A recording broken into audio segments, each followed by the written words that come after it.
አዴ አሁንስ አዴ አቃጥላ ደፋችኝ እንዴ! የእውነት ትዕግስትን ቢሉት በልክ ነው፣ አለመናገርን ቢሉት በልክ ነው። በዚህ ልክ ሌባ አንቺ ነሽ የሰረቅሽው እየተባለች ዝምታ መረጠች እኮ። የእውነት ለምለም ባትኖር ኑሮ በቃ ዛሬ ተባራ ነበር፣ ከስራዋ ሁሉ ተባራ ነበረ። ኧረ አንዳንዴ ትዕግስትም ልክ አለው። ለመብትሽማ መቆም አለብሽ። የእውነት አዴ ላይ የሚደረገው ነገር በጣም ትክክል አይደለም ማለት ነው። ኦቨር ነካ።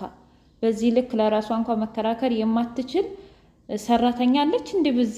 በዚህ በአሁኑ ወቅት የምር አናደኛለች። ፍቅር ሰይጣንነቷ እንደቀጠለ ይገኛል። ይች ቀጣፊ ማለት ነው።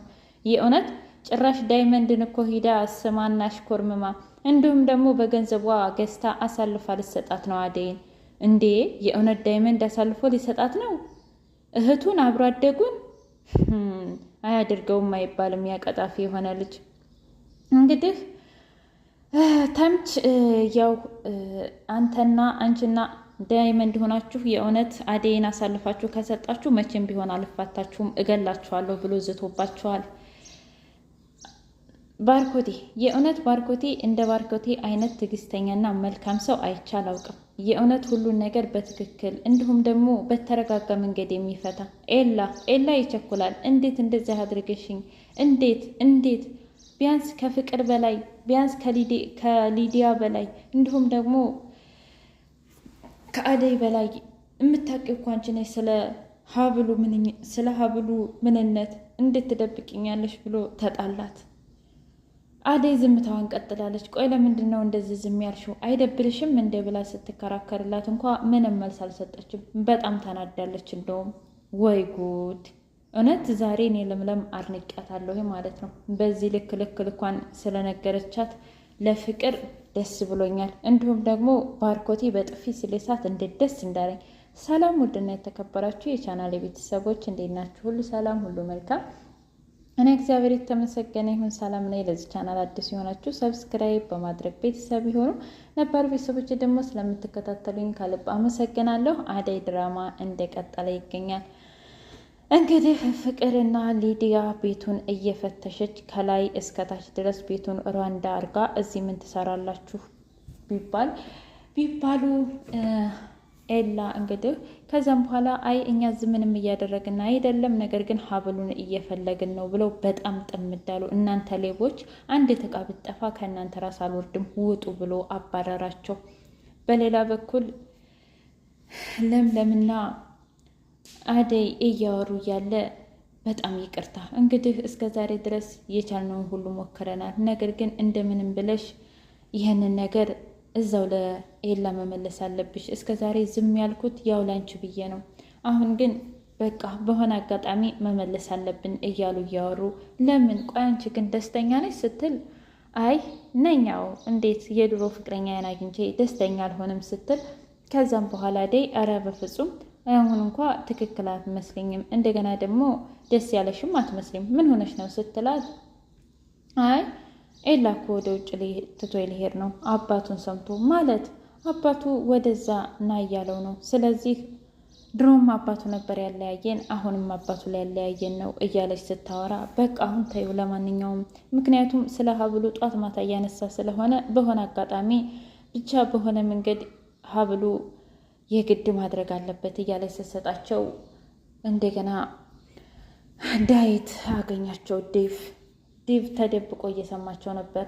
ቆይ ምንድን ነው ምን ሆናችሁ ነው ሲል በጫማዋ እንኳ ብትደብቀው መደበቅ አልቻለችም። ቆይ ምንድን ነው ከእግርሽ ብሎ ሲያነሳው ይሄ ኤላህ ያብል አይደለም እንዴ? እንዴት መጣ ለምን መጣ ብሎ ግግም አለ። ከዛም በኋላ ቆይ ላስረዳህ ኤላ ቆይ ላስረዳህ ዲቭ ብትለውም እንኳ ሊሰማት አልቻለም። በሌላ በኩል ዳይመንድ እንግዲህ ሁለቱንም ጆሯቸውን ፍቅርና ሊዲያን ቆንጥጦ የት ነው ሀብሉ እያላቸው አፋጠጣቸው። ቆይ ምን ሆናችሁ ነው? እኔ ለእናንተ አልነበር እንዲህ ሀብሉን የሰጠኋችሁ እያለ ሲቆነጥጣቸው እመንኝ እኔና ሊዲያ ምንም አላደረግንም፣ ነገር ግን ሀብሉን የወሰዱት ለምለምና አደይ ነች። ምን ማለት ፈልጋችሁ ነው? ስለምን አደይና ማናት ደግሞ ለምለም ሲል አይ ለምለም ማለት የኤላ የድሮ ፍቅረኛ ነች እና እሷና እሷ ናቸው ተባብረው እኛን ሌባ ለማስባል ወስደውታል ብለው ገግም አሉ። ለነገሩ እኔ ምን አገባኝ ከኔ እጅ እንደሆነ ወጥቷል ብሏቸው ሄደ። ከዛ በጣም ተናደደችና ፍቅር መጣችና የለምለምን አንገት እንቅ አደረገቻት። ቆይ አንቺ ልጅ ሀብሉን የት ነው ያደረግሽው? አንቺ ሌባ እያለች መናገር ስትጀምር ዝም ብላ እጇ ይንቀጠቀጣል አደይ። ከዛም በኋላ እንዲሁም ደግሞ ባርኮቴም ተከታተለ። ቆይ ስለምን ሀብል ነው የምታወሩት? እረ እናንተ ሰዎች አሁንም ቤቱ ራንዷ ሆኗል እንዴ እያለ ኤላም ደግሞ መጣ። ቆይ ምን ተፈጥሮ ነው ግራ ገባኝ እኮ ሲል ቆይ እናንተ ስለዚህ ሀብል አይደለም በቃ ይሄው ሀብሉ ብሎ ሲሰጣቸው እንዴ ዲብ አንተ ጋር እንዴት ተገኘ ብሎ ጠየቀው ኤላ። አይ እኔማ እዚህ ለምለምና አደይ ላንተ ሊሰጡህ እየተመካከሩ እያለ ነው እኔ የደረስኩባቸው። ለማንኛውም እንካ ሲለው ምን አደይ ለምለም ደሞ አንቺ እንዴት እዚህ ውስጥ ገባሽ ሲላት ይኸውልህ አደይ እኮ ይዘው ነበረ እና በቃ ነገሮችን ለማስተካከል ብዬ ነው። ምን ማለት ነው? እንዴት አንቺ ከነሱ በላይ አንቺ እኮ ከነሱ በላይ ማሰብ ነበረብሽ። ምን ያህል ሀብሉን እንደምወደውና የአባቴ ስጦታ እንደሆን ታውቂያለሽ። እንዴት እንደዚህ ትጨክኛለሽ ብሎ በጣም ተናደደባት። በጣም ተናግሯት ሄደ። ከዛም በኋላ እባክህን ብትለውም እንኳ ሊሰማት ፈቃደኛ አይደለም። እስኪ አሁን ሁሉንም ነገር ንገሩኝ። ፍቅር ደግሞ እኔን ሌባ ሌባ አትበሉ፣ ሌባይቱ አደይ ነች እንዴ? ከዛ አደይ ዝም ትላለች። ያኔ ለምን አትናገሪም አደይ? የእውነት አናደሽኛል ዛሬ ማለት ነው። ስልኬን ሁላ ስበሪው እያለኝ ማንን ልጎዳ ነው ይመስል ፊልም ሁሉን መሆኑን እኮ ረስቼ ማለት ነው። ከዛም በኋላ እንዴ ተናገሪ እንጂ ስትላል ለምለም እኔ ጃኬቱ ውስጥ ሀብል አለ አሉ። እውነት ለመናገር እኔ ምንም ማውቀው ነገር የለም አለች። ከዛ ለምለም ብድግ አለችና ባለፈው የተገናኘን ጊዜ ታስታውሱ ከሆነ ጃኬቱን ሰጥታኝ ነበረ እና እኔም እዛ ጃኬት ውስጥ ነው ያገኘሁት። ቆይ ያ ጃኬት እኮ ደግሞ የፍቅር ነበር። አዎ ፍቅር ነች ለለምለም እንኪ ብላ የሰጠቻት፣ ግን ለምን እንደሆነ አላውቅም። ከዛ መጣለት ባርኮቴ። ምክንያቱም ባርኮቴ በባለፈው በጃኬት ምክንያት እንደዛ ስታሰቃያት ስለነበረ ዲብም እንደዛው እና የዚህ ሁሉ ሴራ ጠንሳሽ ፍቅር ነች እንዴ ሲል አዎ። ከዛ እዛ ሄደና ቆይ አንቺ ግን ምን አይነት ሴት ነሽ? እንደው ምን አይነት ሰው ነሽ? በቃ አንቺ ከአደይ ራስ አትወርጅም አይደለ? ድጋሚ አደይን ለመጉዳት የሆነ ነገር አድርጋለሁ ብትይ የእውነቴን ነው ምልሽ እኔ ራሴ ነኝ አንቄ የምገልሽ። ስለዚህ ስነ ስርዓትሽን ብትይዥ ይሻልሻል ብሎ በጣም ተናደደባት። እኔ አይደለሁም ብላ በፍጹም እኔ አይደለሁም ግግም አለች። ቢሆንም ግን ባርኮቴ እንደውም በጥፊ ያላት።